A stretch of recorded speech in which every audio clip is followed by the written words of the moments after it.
This is a Headgum podcast. Hello. This is Fake the Nation, where we talk about news, we talk about culture, and where we continue to light fires under butts of voting-aged Americans. I am your host, Negin Farsad. And if you guys aren't getting into these elections, then what am I even doing? Today, we'll talk a little bit about the GOP without Trump, which is an interesting thought experiment. We'll talk about the conventions. We'll talk about what happens when everyone decides to get a gun, how to defeat nosy questions, and finally, is forgiveness overrated? Today, you guys, I'm joined by the kind of panel where you just wind them up and you let them regale until they collapse. They've both been on the show before. I'm so excited to have them on here together. First up, with a new monthly show at the Lincoln Lodge in Chicago. You've heard her on the show before. She is so funny. She is so funny nationally. She is so funny Chicago-ly. And she is the excellent Marcella Arguello. Hey, Marcella. Thank you. What an intro. Appreciate you for having me. Always. And we are also joined by the host of the Unladylike Podcast. She also has a new podcast called Conspiracy, she wrote. She's prolific. She's funny. She's interesting. She's everything. And she is Cristen Conger. Hey, Cristen. Hello. Wow. Thank you. Oh my God. So happy to have you on again. And before we get into the show, I just want to remind listeners, folks, we're only doing optimism. T-shirts are going strong. You can go to neginfarsad.com to buy yours. It's a crop top versus traditional tee battle over at neginfarsad.com on the We Are Only Doing Optimism t-shirts. So vote with your taste, again, at neginfarsad.com. Now let's get into it with topic number one. Okay. Now, I have to mention, this week is the Democratic National Convention, and quite unfortunately, because of logistics on our end, we're taping this early. So we will not be able to talk about the convention at all. But there are other election issues that we wanted to cover today. And one of the things I actually did want to ask the two of you is what it even is the purpose of a convention at this point, because we saw the GOP convention, that was all, Kid Rock and Hulk Hogan, American superstars, Nikki. What are you talking about? American treasures. American treasures, and I mean they are treasures to some. They're in Antiques Roadshow is what that was. What was interesting, I mean, one of the things that's interesting, if we're going to talk a little bit about the difference between these conventions, is that this convention will also feature, like, what didn't happen in that one is none of the former presidents were on that one, right? Like, so George W. Bush didn't come out and say a thing, like. None of them, there a lot of sort of traditional Republican, let's call them stars, were not there to say something. I mean, Nikki Haley did give a speech. She did endorse him, so she fucking fully went for it. But generally, the convention is also a time to trot out your history, and there was very little history trotting at the GOP. By contrast, there's going to be Biden is going to speak Monday night. I'm imagining we're going to see some Obama, some Hillary, I don't know, maybe some Hillary, maybe some Bernie, some Elizabeth. We'll see some people, right? We'll see some of the sort of Democratic all-stars, and we'll see some of the youngsters as well, that are kind of making names. I mean, it feels like they're going to really show how deep the bench is, how fucking old and long the bench has been. I don't know. We're going to do bench showing. But there's also going to be a lot of celebrities that I would say are possibly, Marcella, I don't know what you think, probably a touch more famous than Hulk and Hogan. more relevant in terms of today, them bringing out Megan the Stallion, whatever, 2 weeks ago was like, okay, you're connecting with the youth. And I've seen the youth talk about what they want to see from the convention, which is policy from Kamala. They want to hear her talk about that, which I love that the youth is like, nah, we're trying to know what she's really about. Not everybody is, brat ready, some people really are ready to listen, which is cool. Like I love that the youth is enthusiastic about that. But yeah, I think I'm hoping that we can hear more about what she really wants to achieve. Cristen, do you think, like, it's not like they're anointing at Kamala. They already did a virtual roll call vote. We already know the outcome. The convention doesn't like do anything in terms of outcome anymore. It's really been symbolic. What do you think what does it serve?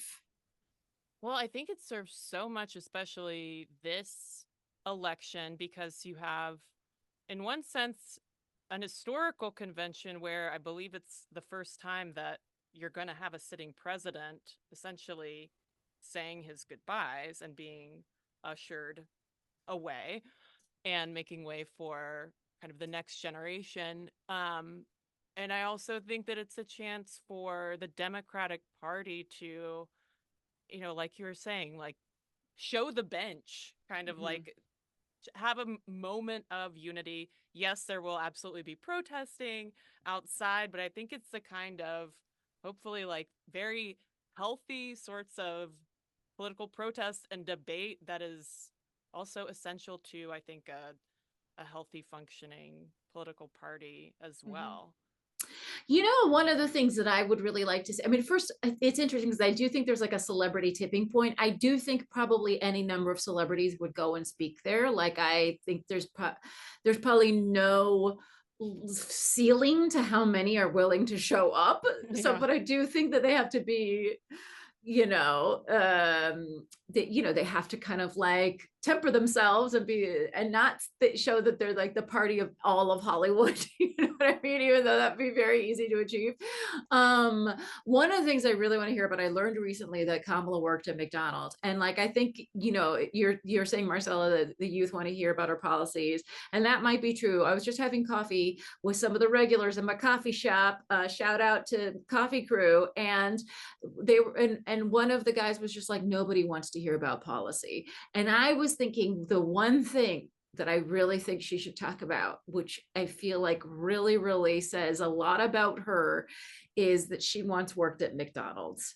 I feel like she should just run entirely on a platform of, I fucking had to work at McDonald's. And that says everything to everyone that people need to know. You know what I mean? That she's seen some shit. She didn't come from a ton of money. She had to work there. And I sort of like, I'll cop to one little piece of judginess that I have, which is when I find out people have, like, if I meet someone that's never had a service job, I find that a little strange.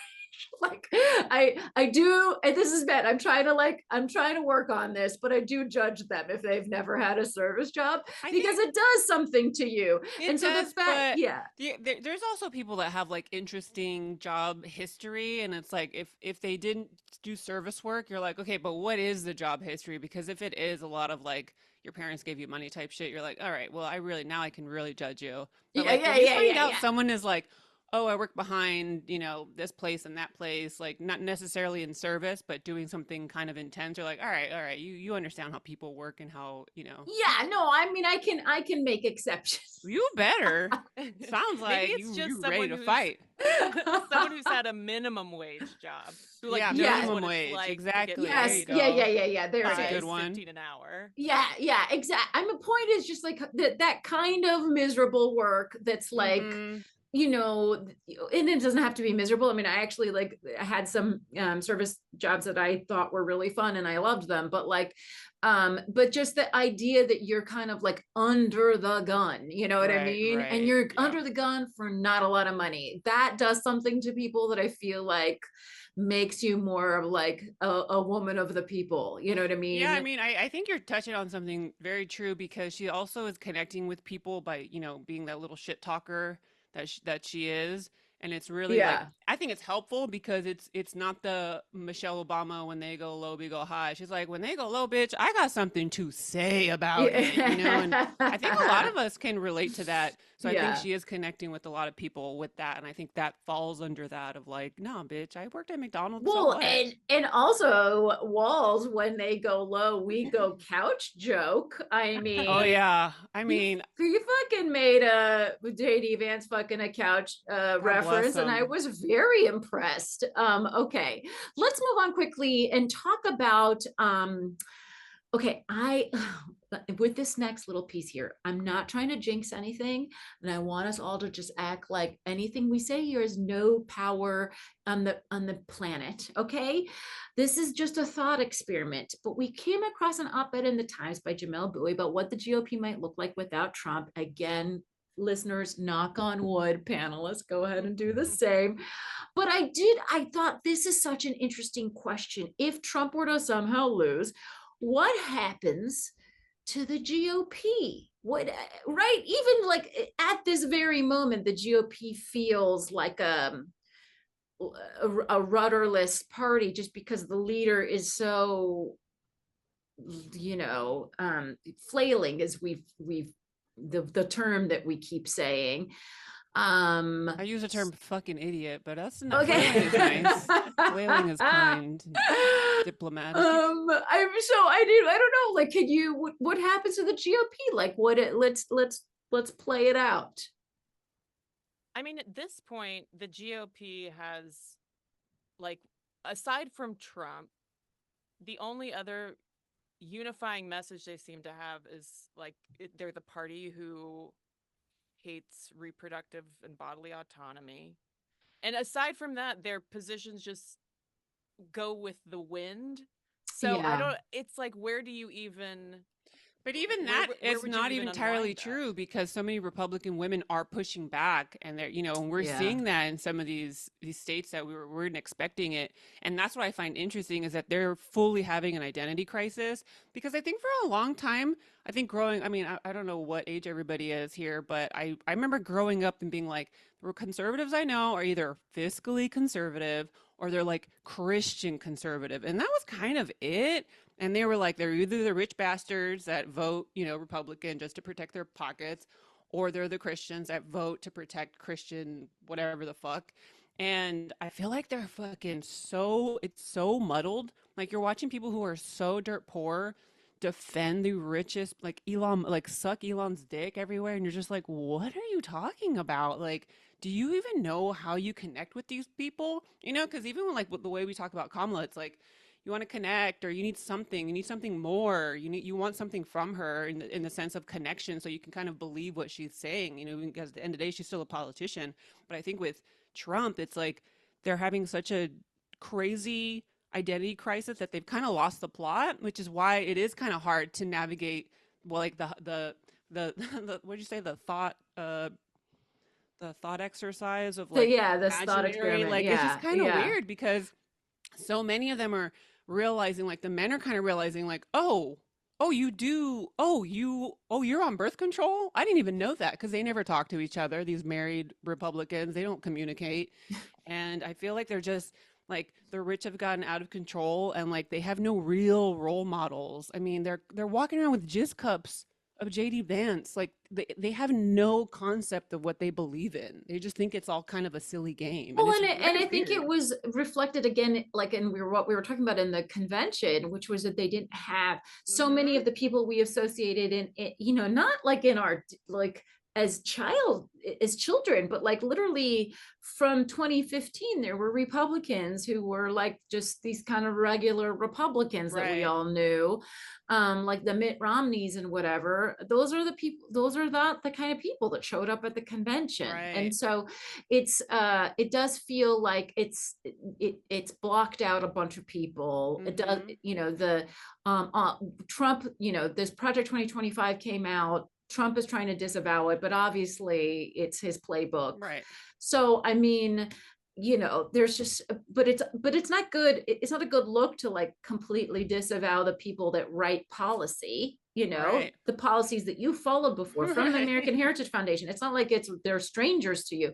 A lot of those people worked for you. So it's interesting to see that. And I mean, Cristen, one of the things they talked about is, like, margins, right? Like, if he loses by a very slim margin, Trump could just still be the party's leader. Do you see that happening?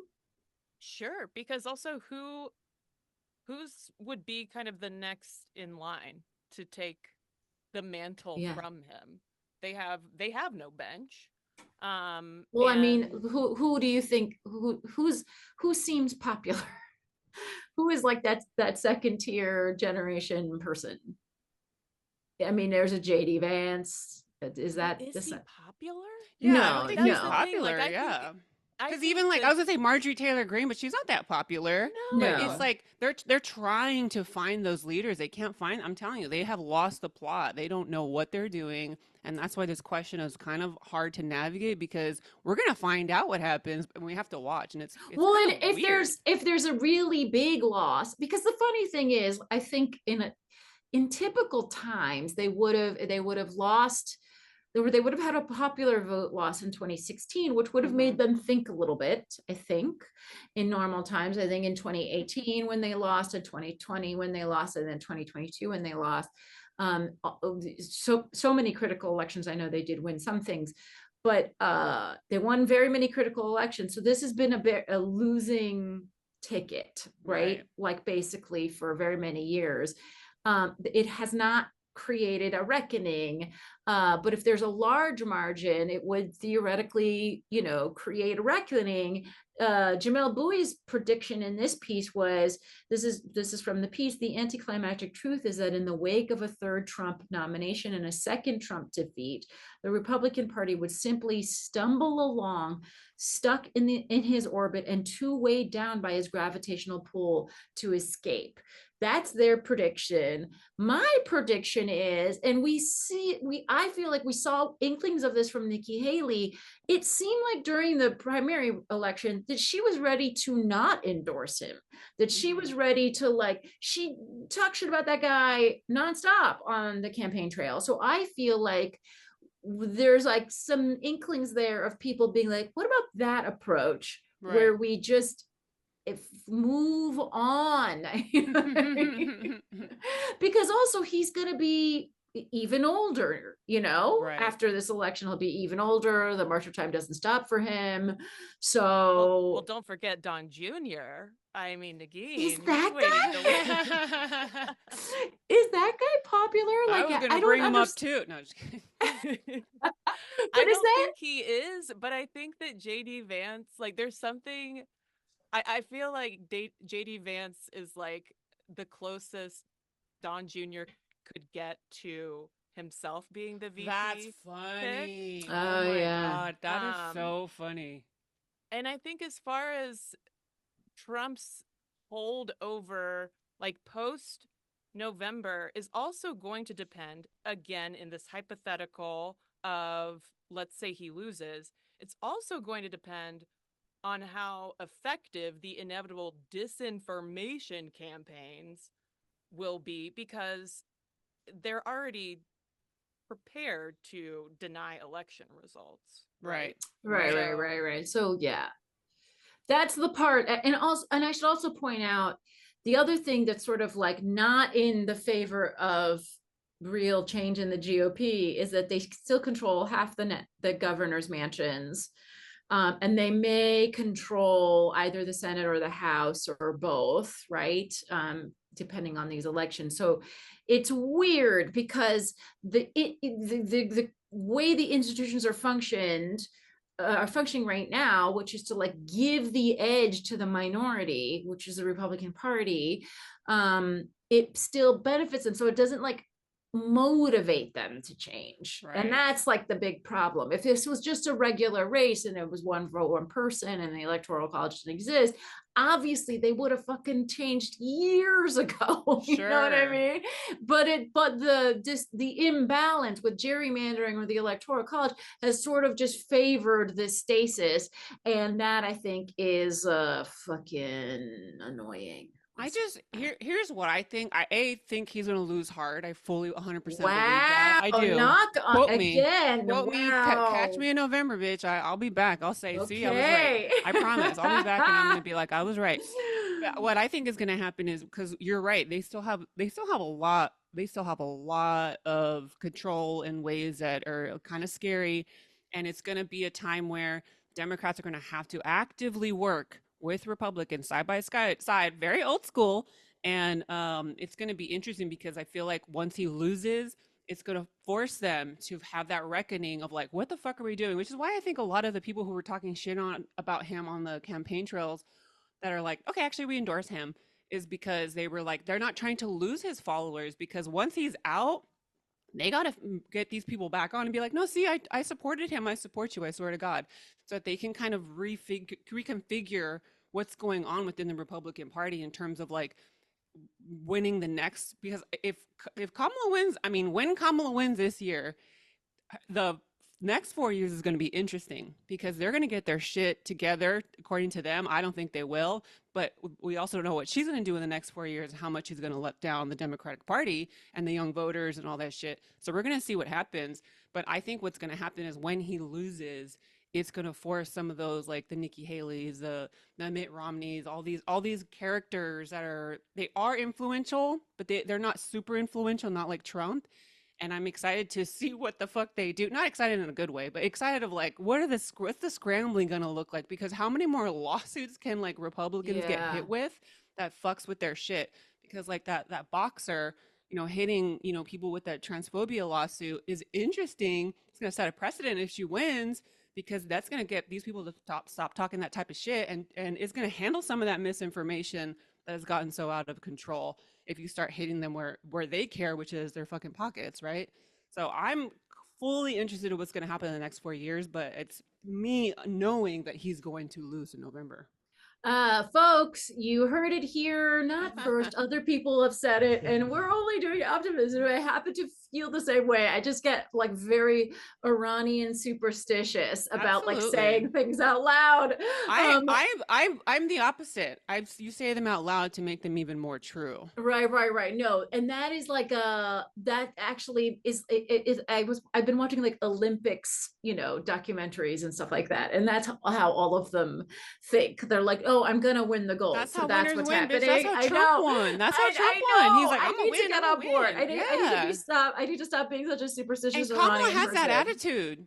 Kamala has that attitude. I mean, because she's been winning. That's all she's done. That's where she's got to where she's got. So she's gonna win. It's gonna be fucking groundbreaking, right? It's gonna be our first woman president. That's nuts. This is inspiring me to change the way I think about my entire life. Okay, folks, let's take a quick break, and when we come back, we'll continue talking.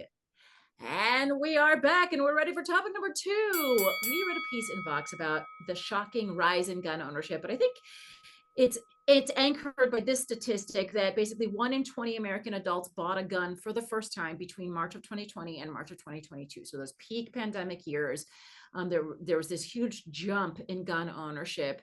The pandemic was crazy. The civil unrest following George Floyd was crazy. It was just a fucked up time. It was a scary time. And so I guess my first question is, does it make sense to you that there was this spike in gun ownership? Were you surprised to hear that at all? I don't think it wasn't very surprising. What was more surprising at first is more the demographics of the gun buyers, because maybe this is tainted from living in Georgia, but I hear a surge in gun ownership, and I'm just imagining all of the white folks marching off to, and specifically white men marching off to the gun stores. Yeah. But that wasn't the case. That's right. Half were women, which is a big shift, because between 1980 and 2014, between 9 and 14% were women, but now that number is so much higher. The study also found that 69% of these new gun owners were people of color. So there's a lot of, in Black women in particular, among whom gun ownership has increased. And their point, and one of the things they're saying is like for some of these women, they're the heads of their homes. They have children at home, and they didn't feel safe. So this was their reaction. I don't know, Marcella, what do you think? I mean, I'm not surprised. They're not doing anything about gun background checks, gun laws, gun control, nothing. I mean, at what point do you go, well, fuck, I feel like I'm being cornered.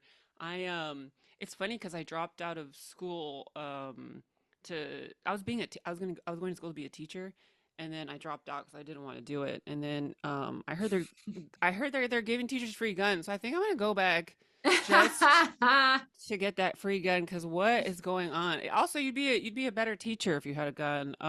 Just kidding. But I definitely thought about it myself. I also just well, I feel it's irresponsible to talk about if you do or don't own a gun on a podcast when you're a public figure. But I have definitely thought about getting one myself, getting trained, doing the whole thing. Because again, you at what point do you as a human being protecting yourself, doesn't matter how logical of a person you are, like everybody has it. There's all these fucking shootings, you don't know when it's going to happen. Like that fear really drives you, especially as women who were the head of their household and they have children to protect. Like what do you really think you're going to stop a man from barging into your house or your bedroom when you're in lingerie? Like it's not going to happen. And it's so scary to think that that's what we've gotten. And at the end of the day, it's really the lawmakers and everybody who has no fucking spine to just tell these gun owners, like, what the fuck are we doing? Which is, again, Kamala, that's one of the things she's talked about is background checks, everything yeah, safer, yeah, making it a little safer, which I think is going to appeal to these people who I don't think people actually want guns, like the ones that are having the surge right now. I think going back to what you were saying, it's like, yeah, you expect the white boys to do it. But like, I know a lot of women who are like, I don't want a gun, but I think I need one. Like, I hear that so much. And you're just like, this is a failed government. That's all this is a reaction to, because it shouldn't be this way. I will push back on that a little bit because the rate of violent crime did go up during the pandemic, especially in cities like Chicago, but it came down to like nearly pre-pandemic levels in recent years, right? So like we are not dealing with the same level of crime surge. What we are dealing with is the same level of people talking about things being dangerous, which is different from things actually being dangerous. And this is a statistic I've used on the show before, but I'll use it again because I think it's so fun. I ask, like, what do you think, where do you think New York City is among the 10 most dangerous cities in New York State, in the state of New York? Where is New York City? It's a trick question because New York City is not on the list of the 10 most dangerous cities in New York State, which is usually, Marcella's not surprised, but Cristen, you seem surprised by that. Yeah. And most people find it just deeply surprising because they think we're obviously number one, and we're not, because we are not that violent of a city. No, not and at so all. the perception, right, is that we're really violent, or the perception is everything is unsafe and the subway's unsafe and this is unsafe and that's unsafe. And so when perception and reality are not meeting, you will find stuff like, I feel like I need a gun. Right? I think that's part of it.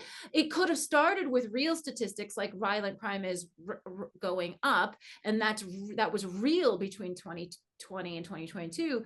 But now that's no longer the case. So then what are we doing with all of these guns?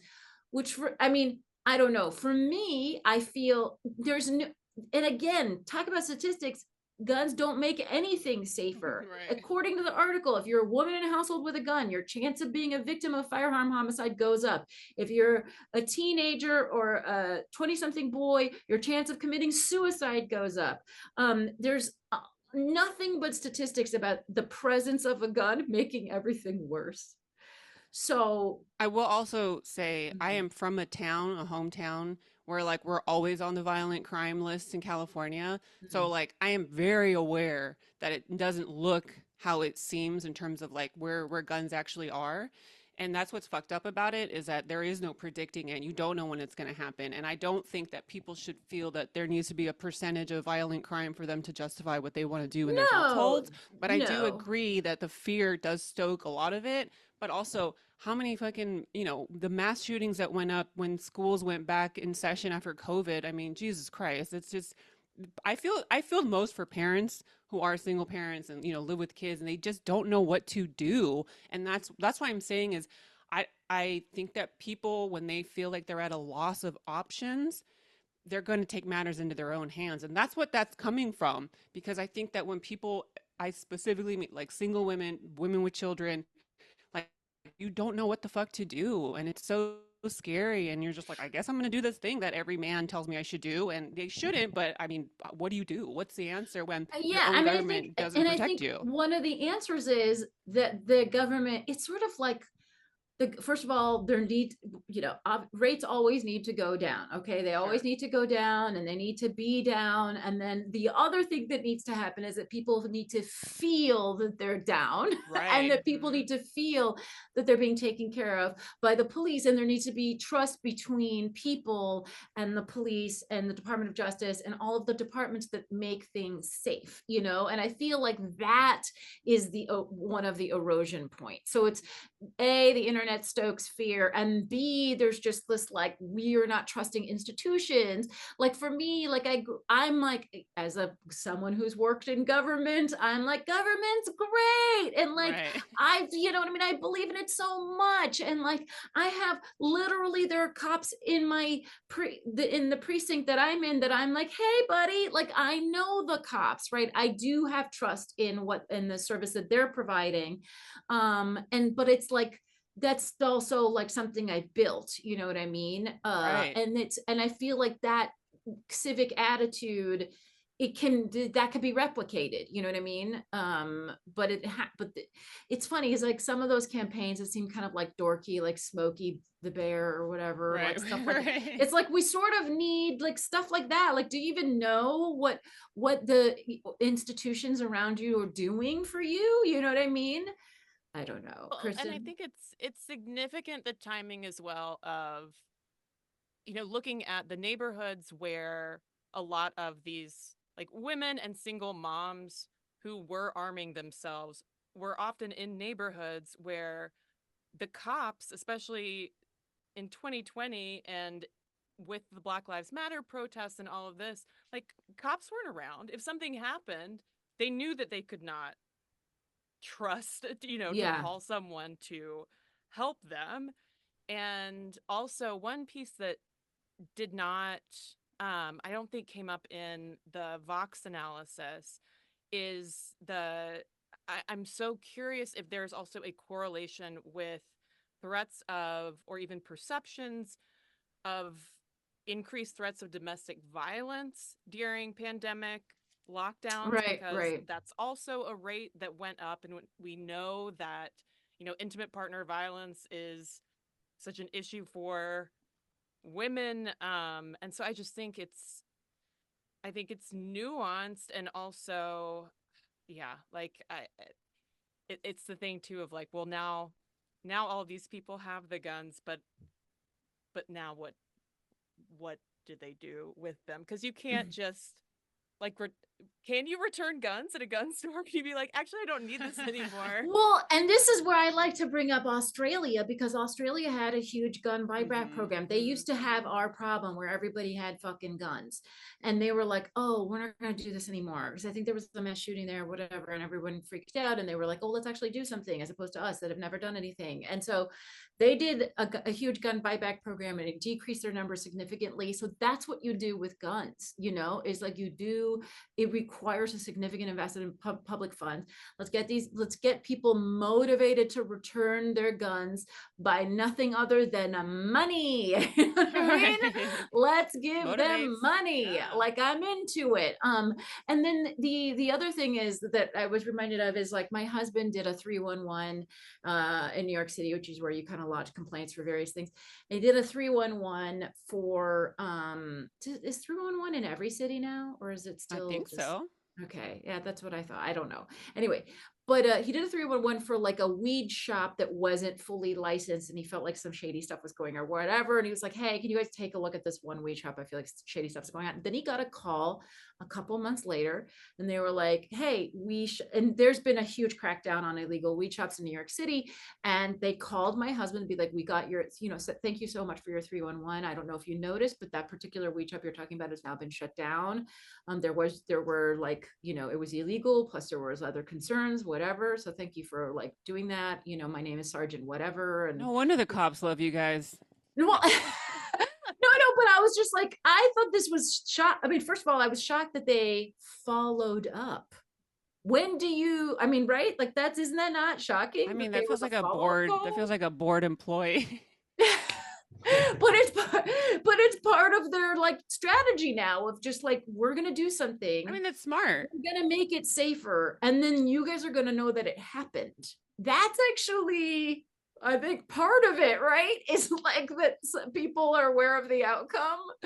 I don't know. It's just reflective of what people want from the police, you know, because that's why people are like ACAB, but ACAB is more of a like, can we just start over? Can we just restructure all this shit, you know? Because I think that's really what it comes down to is like everything's a fucking mess, and it's like how do you instill trust and safety enough to like go and communicate with the police that, you know, this is going on or whatever is going on, because you just don't see it. A lot of that's why these women, like Cristen was saying, these women are buying guns for themselves because they just don't trust the cops, and that's just part of it. What I was gonna make, I guess, a terrible joke about it, jumping off of what Cristen said also, was I'm excited to see the statistics after all these people with these new guns, what those look like, how many more deaths, like how higher are these like the mom deaths, the kid deaths, the, you know, the abuser deaths, like what is it going to be? What is it going to take? Because I don't know what it's going to take for everything to change, but I also understand why people,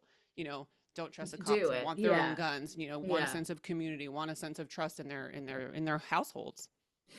Also, I just want to point out that because I do sense the DMs and tweets coming, that like I am by no means like a huge cop supporter. Yeah, you seem very pro cop today. No, but I'm just saying. Negin's wearing a T-shirt that says pro government. Yeah, she says I sucked a cop's dick. Oh, I'm pro government. You know, I'm pro public services, and the police department is a public service, and I depend on them to do their job. Like, it's not that I'm incredibly critical when they don't do their jobs, and when they fucking do it without humanity. That's like the other. So I just want to say that, like, you, and that's the other thing, is you can recognize things that are both good and bad in an institution that has problems. You know what I'm saying? So don't pull us into your bullshit. Don't make us agree with you, girl. Don't try to get us on. I think though that one other interesting piece about the Vox reporting is how it seems like another kind of demographic shift with this like spike in gun ownership is that you have like two very distinct groups of gun owners in the US. You have predominantly like white men who have guns as like part of their identity. Yeah. And they have like tons of them and are always harping about like Second Amendment this and NRA that. But with these new gun owners, they're also like, well, fuck the NRA. I'm not into that. Like, I'm just trying to survive and live. Yeah. And so and it's not to say like I'll go ahead and say I'm not sitting here being like, and yes, that's why everyone should have a gun, because if you're coming from the right place. But it's just interesting to see that it's not as ideological. It's not ideological. It's not identity centered either. It's based on fear. It's based on literally a feeling of need and fear versus some sort of like, you know, ideology and club membership. And I should also point out that these women, what was also interesting about the reporting is that they went and got lessons. They're not like, I'm gonna go buy a gun and see what happens. Like that, they literally went, got the license, figured out how to shoot it. Like, you know what I mean? That actually gave me a little bit more, it just like calmed me down a little bit, because I'm like, oh, they're trying to be responsible. It's not a knee-jerk decision to buy something. It's like a thought out, calculated, okay. You see how you can get talked into buying a gun? You see how quick that shift can happen? Look at you. You're like, yeah, I'm ready for one. See? I can see it. Oh God, I love guns and cops and guns my and gosh, make that merch. Where's that merch? I do have a PSA though for any new or old gun owners out there: don't leave your fucking gun in your car. That's a big one. That's right. That the rate of gun thefts from cars, because people are like, oh, well, I've got my concealed carry. I can just pop that in my car. And now guns are getting stolen out of cars. Out of cars. That's You know. that's exactly right. That was really shocking. So yeah, that's a dumb place to leave it, guys. Okay. Let's move on. Before we go into the next topic, I just want to remind listeners, if you are a subscriber to patreon.com, to Patreon, which you could do at patreon.com/Negin Farsad, the upcoming bonus for this week is a little discussion we had with Jordan Moore and Amanda Clayman, where we discuss a woman who can't get her husband to respect her opinion about moving, which ended up, there was a lot to this discussion. So go to patreon.com/Negin Farsad to become a patron and to get some of these juicy discussions. Ugh, men and their opinions. Get it out of my body. Let us move on to topic number 3.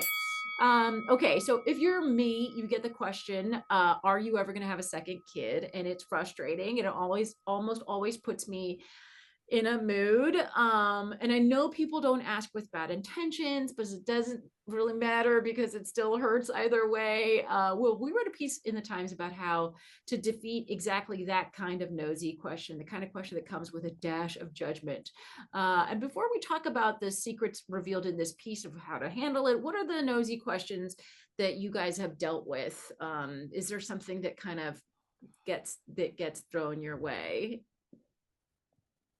For me, as a married, childless woman, I get the, do you want kids?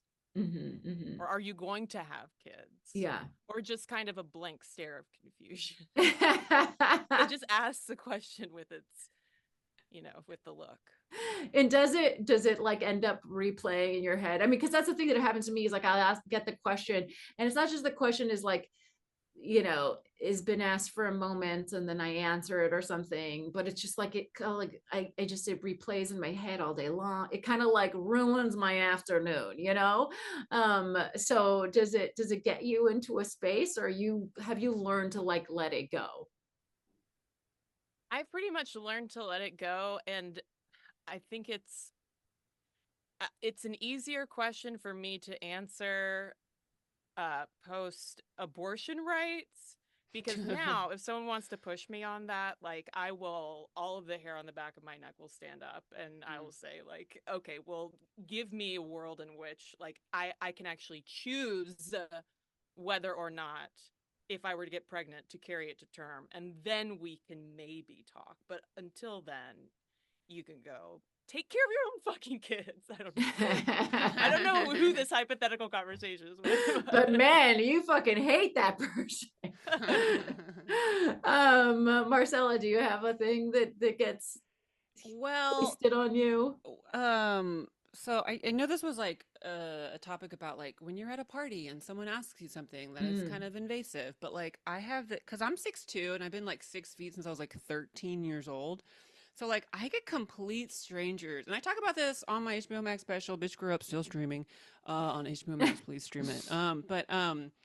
The funny thing is I've been asked so many questions about my height since I was a literal child that it's gotten to the point where somebody will come up to me at the grocery store and be like, "Excuse me, can I ask you a question?" And I go 6'2", and I just turn around and they're just like, "Ah, how did she know? How did she?" And I'm like, "'Cause you fucking rude motherfuckers just think you can just ask anybody anything all the time. And if I don't answer it, I'm the rude one." And it's like, why the fuck do I got to answer these questions? So like, so that's the question. They'll just be like, "What is your height?" Oh, it doesn't stop there. Do you play basketball? Do you play volleyball? So have you always been taught to tell your parents? So where do you get it from? Do you have a top family member? Like it doesn't stop. Bizarre. That's why I don't. I go 6'2" and I turn around, because if I keep going, I mean, if I sit there with them, they will keep going. Yeah, and it drives me nuts, because I'm like, how the fuck do you think I have the time to do this with you, complete stranger? Also, you're not the only tall person in America. Like, I'm just surprised. I'm just like, I don't understand. I think with women, people are just like, wow. I think it's slowed down, I think, because of all the anti-trans legislation, and people are just like, they think they clocked one, so now they're scared of me, which, God bless the media for that nonsense. So I've gotten a little bit of a break on it, but it's wild to me what type of questions people will ask you. What's funny about the kid question is, for years, my mom would ask me when I was going to have kids. And I was like, I'm so mean. Why do you think I should have a child? Like, I would be so mean to them. Like, when I get not enough sleep, I'm mean to everyone. You think I'm going to suddenly be nice to a baby like that? I'm not. Like, it's okay. Like, I take mothering so serious. I don't want to be a mother, you know? Well, this piece talked about like ways, I mean, to avoid it or like to handle it or whatever. And some of the stuff felt like a little bit obvious, you know, where you could just say, you know, try to remember that you don't owe anyone an answer. Saying to someone, I'd rather not talk about it, and then pivot to something fun, like, oh, I'd rather not talk about it, and then just like say, but like, did you notice the crudité? Whatever. Like, another thing they said is if you do decide to answer, do it on your own terms and be brief. I thought the be brief was a little like a good one for yay old Negin Farsad over here, because sometimes I ask a question and then I'm like, all right, it started in 1980 when the tax code changed, you know, and I'm just like, I can't, what am I, you know, and part of it is because it's when I get the question about the second kid, it's still like it's painful. It's like it's a decision I made, but it's still like, it's painful. I don't love it. If things were different, if I was a millionaire, that would probably be a different decision. You know what I mean? There's like a lot of things. My body was fucking a little easier to do it like it would be cool. Like there's so many things. So funny, you know? to like make someone so uncomfortable with Oh, you want to know why I'm not having a So first, Yeah, it started and then you just like talk about things that are way too but I do. TMI. I'm like, you know, 4 rounds of IVF. That's and then good. You know, like I literally will go why, into bitch? it. I'll tell you why. Yeah. That's funny. That's hella funny. That's I encourage that. I also feel like that's a good way to make shit up too. Like you can oh, well, you know, I suffer from, and then you just start listing shit you actually don't suffer from just to get this because they're not gonna, oh, you want to get that? Sorry. Jesus. Someone calling to ask if you're having a second kid. Exactly. Yeah. Is everything okay? Are you okay? Everything's fine. Are you good? You're okay? Yeah. Okay. I don't know if it was like an emergency or something. No, but, not at all. It's a stupid alarm. Oh, make shit up. Make shit up. There's something funny about pivoting by making shit up and just lying to someone, because it's like, why? I don't know you. We're at a party. Why are we talking about I know. this? If you were just like, well, my uterus, it turns That's out, is I like unicorn that. shaped. I like taking your thing and putting a twist on it. Yeah. No, I like the idea of like making shit up. And then yeah, and the reason they say to be brief is because it stresses you out, which is I think what I do to myself is I stress myself out. Because then I relitigate in my head, maybe I should still have a second. You know what I mean? Adoption is obviously not out of the question. What about, you know, and then I go into this whole world of like still fucking thinking about it instead of settling the question for myself, you know? I don't know. Some of this too, that the piece labels as predatory curiosity, and these kinds of questions that we're talking about, I also think for whatever reason, these are the automatic filler questions, kind of small talk questions that people will go to, of like, oh, well, you have one child. Well, then naturally the next question is, do you want more children? Or like, oh, you are like, Cristen, you're married. So when are you going to have kids? Like it's a strange script as well that I think we revert to. And I have to confess, Negin, that I consider one of my worst moments as a friend to one of my closest friends who had recently had her first kid. We were just like riding in the car together and, you know, catching up on things. And I asked her the question of just like, okay, so, I mean, how are you feeling about, like, are you thinking about another? And I could feel in that moment, like her it was the last, like, I still think myself, like, this was years ago, and I still want, now if you're listening, like, I take it back over that, because I was like, no, I was that person doing that. to her. Yeah, But yeah. it was No, well, just it's, like, I mean, but it's fun. I mean, among friends, like a whatever, like a get, It's also how we yeah, it's learn. That's how we fine. learn. yeah. Yeah, yeah, You yeah. know, It was that's a how we learning evolve moment as for you. people. You know, I think that's also why when you know you have certain responses to people, you know, it's like it's good to like set like a boundary or set have some kind of way to for them to figure out like this is inappropriate without being like this is inappropriate. Although that is what I would do. I'd be like, you don't think that's rude? Because I've definitely been like, that's a rude question to ask. That feels I straight up will be like, that's invasive. Why would I get why do you want to know what neighborhood I live in? That's rude. Don't ask me that. I'm a single woman. Don't ask me that. I'll straight up tell people, don't ask me that. But that's me. I have a level of Yeah, yeah, self-confidence that I wish I could yeah. give to everyone. Yeah, But yeah. No, I wish I had your level of self-confidence. I agree. All right, ladies, that is the end of the show. Oh my God, what a fun time we had. I want to thank you both for being on the show, and I want everyone to be able to find you and all the stuff that you do. Cristen Conger, where do they do that? You can listen to the podcast Unladylike or listen to my brand new podcast, Conspiracy She Wrote. That's Ooh. on So exciting. all of the podcast places. But great. I should mention that I've been on Unladylike. It's so fun and such a great show, and I cannot wait to listen to this new show. I'm sure, because if Unladylike is any indication, this new show is going to be fantastic. So definitely subscribe. Marcella, where do they find you? I should mention that I've never been on Unladylike. No, but you can find me everywhere at Marcella Comedy, 2 L's, like spelled like Marcella Comedy. I have my HBO Max special still streaming, Bitch Grow Up. Please watch that. And I have multiple albums. Check those out. They're all available for streaming and downloading. And yeah, new monthly comedy show in Chicago, second Thursdays of the month. Please come. Yeah, you guys, see her live, because that's where it's just, I mean, obviously see the special. There's all these things. Yeah, watch the special. You get an idea of me. I'm very you scary. get a little, go watch you it. Get a little flavor. Taste. Yeah, and then don't you sit know in the the thing front. is, you say that you're scared, but you're actually like a warm teddy bear. And Don't tell people that. Andrew, can you cut that, please? Thank you. Cut that. Please go see Marcella perform, folks. And you know where you can find me and all of the stuff. I'm going to be touring in Fort Lauderdale, Tampa, Orlando, and Atlanta the weekend after Labor Day. So you can come see me in the Wait, Don't Tell Me stand-up tour. Otherwise, I want to thank everyone who makes the show a possibility. That's our wonderful producer, Andrew McGuire, everyone at Headgum who makes this show possible. Thanks to Gaby Alter for our theme music. If you have any questions or concerns, you can email us at fakethenationpodcast@gmail.com. Don't forget to support the show at patreon.com/Negin Farsad. And you can get your t-shirts at neginfarsad.com, because we are only doing optimism, motherfuckers. Otherwise, we'll be back in your earballs next week.